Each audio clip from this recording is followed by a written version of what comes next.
Hello everyone, it's Seth, probably better known as Saffron Olive, and it's time for another edition of Brewer's Minute.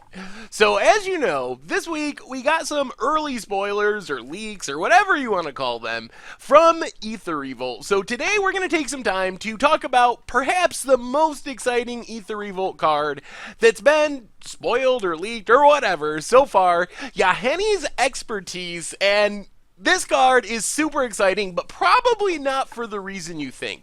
So first, a quick reminder before we break down the card.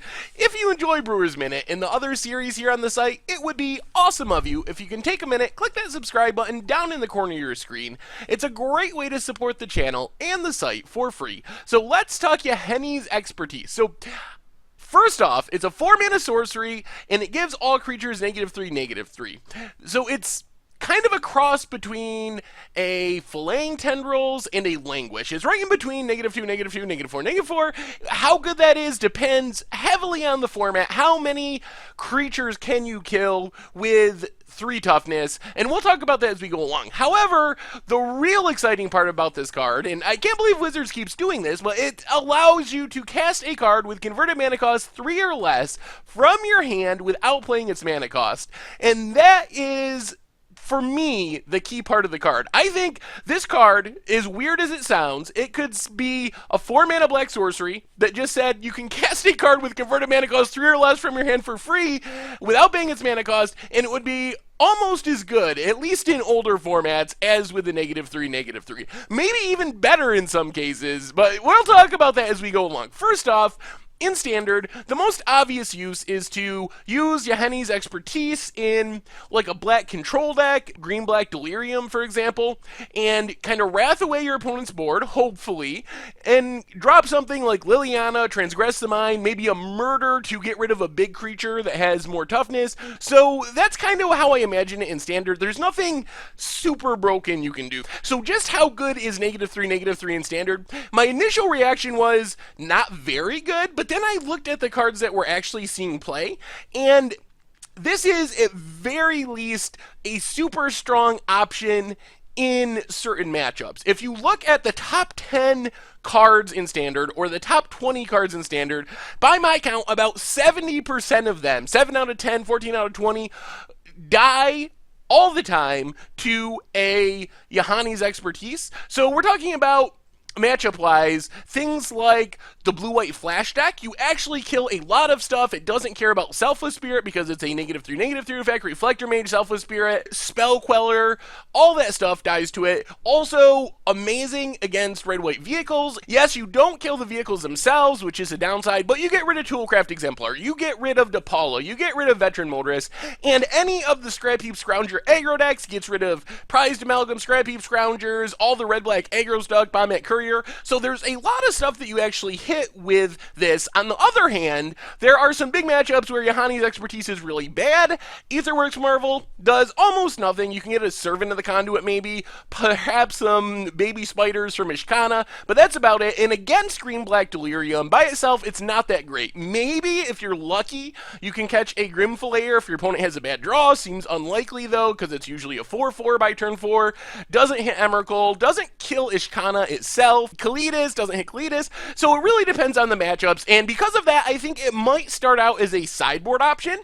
I think it depends on the metagame, though. If we're seeing a lot of red-black aggro, blue-white flash, a lot of the vehicles decks, then Yahanni's Expertise could be main deckable, but it's definitely sideboardable, as in upgraded Flaying Tendrils with the upside of playing something for free. So we'll see how the Standard meta shakes out, but it's at least worth keeping in mind, looking at the metagame and seeing what the matchups look like. If you're expecting to play a lot of those decks, Yahanni's Expertise is awesome. The other place I'm really excited about Yahanni's Expertise is in Modern, and this has nothing to do with the -3/-3 clause. Actually, like I said earlier, I almost wish it didn't have that clause as far as Modern is concerned, and you're probably wondering, why in the world would you want a 4-mana card that lets you play a 3-mana card for free? And that's because this breaks some of the rules of Magic. First off, because we're playing the card without paying its mana cost, it allows us to cast cards with no mana cost, like Restore Balance, Ancestral Visions, Living End, from our hand. And that is a really powerful option to have. The hard part of these cards is, because they don't have the mana cost, you can't normally cast them from your hand, which makes it really challenging and very difficult to build around. Most of the time, you're playing stuff like Cascade spells, and these are awesome at getting your no mana cost cards out of your deck. So you can cast a Cascade spell if you warp your deck building, so the only card you can cascade into is a Living End or a Restore Balance. You're guaranteed to hit that card. However, there is a downside, and that is if you happen to naturally draw your Living End or your Restore Balance, your Demonic Dread isn't going to hit it. So that's one of the ways those decks lose, is you draw your Living Ends naturally, you just draw your Restore Balances naturally, and then your Cascade spells don't have anything to cascade into. Your whole deck fizzles.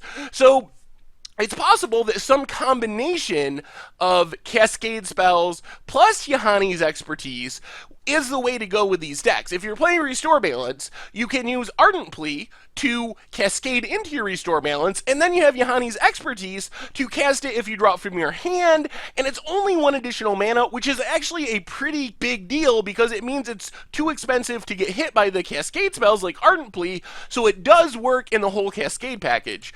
The other thing I'm interested in as far as Yahanni's expertise is just breaking some of the split cards. So the neat thing about Yahanni's expertise and split cards, like Beck Call or Boom Bust, is it only looks at the converted mana cost of one half of the card. So since the Beck half of Beck Call costs only 2 mana, you can fuse it, which is 8 converted mana cost worth of effects, for free out from under Yahanni's expertise. So you cast Yahanni's expertise, you use it to cast Beck Call for free, you draw 4 cards, get the flyers. Also, with Boom Bust, you have a 4-mana Armageddon in Modern. Yes, it's a little risky, it requires you to have 2 cards in your hand, but Yahanni's expertise, you can use it to cast Boom Bust, because Boom only costs 2 mana, but when you actually cast it, you're going to cast the Bust half, destroy all the land, so it's kind of a build your own Armageddon, which seems really powerful. We've seen some of these effects be played in fringe decks with Brain in the Jar because it works the same way. A Brain in the Jar on 2 lets you fuse a Beck Call, lets you cast the Bust half of Boom Bust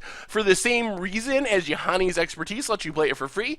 So there could be a spicy brew built around these fuse cards that can also take advantage of Yahanni's expertise. You can even Brain in the Jar on 4 to cast your Yahanni's expertise for free at instant speed, and then use your Yahanni's expertise to cast the Boom Bust or the Beck Call. So there's a lot of synergy there, and having some redundancy in the cheat split cards into play on the cheap plan could be enough to push that deck not into the tier 1 range, but into the playable range. There could be a brew out there. The Brain in the Jar brew has been somewhat close, maybe tier 3, like it's shown up. Some brewers have tried it at real tournaments, and it's close. It has put up fringe results on Moto. Having a Yahanni's expertise as well might be what it takes to push that deck over the top. So that's my take on Yahanni's expertise. I'm really excited about the card in Modern because it allows us to do some really broken things thanks to technicalities in the rules. And I think that it definitely has a ton of brew around potential in that format. In Standard, its value is going to heavily depend on the format.